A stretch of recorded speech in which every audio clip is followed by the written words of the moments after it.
Good day. Today we are going to talk about employment equity. The employment equity reporting period is over and all designated employers should have submitted their reports to the Department of Labor by the 15th of January 2018. Submitting those reports doesn't mean you are fully compliant. That's not all.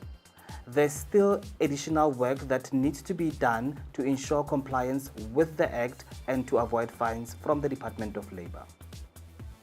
With the recent happenings in the news, it is more important than ever to ensure that your company is implementing sustainable employment equity and that it is fully compliant with the laws that exist.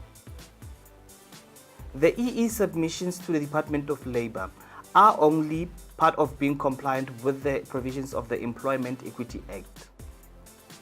Designated employers also need to constantly monitor the implementation of the EE plan through the EE committee.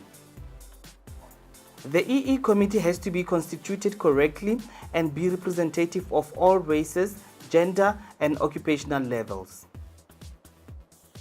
The EE committee must meet regularly and discuss all employment equity related matters, including the actual plan, barriers that have been identified, reviewing the policies and procedures.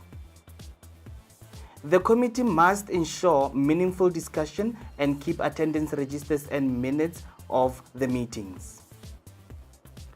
As a designated employer, you must prepare and implement a plan which will assist in achieving reasonable progress towards employment equity in your organization. This plan must show procedures that will be used to monitor and evaluate the implementation of the plan and whether reasonable progress is being made towards implementing employment equity in your organization. What happens then if you fail to comply with the EE Act? If you fail to comply with the request or recommendation made by the Director General, then the Director General may apply to the Labour Court for an order directing you to comply with those recommendations. Alternatively, if you fail to justify the failure to comply, then the Director General can impose a fine starting from 1.5 million or 2% of your turnover up to 2.7 million or 10% of your turnover, whichever is the greatest.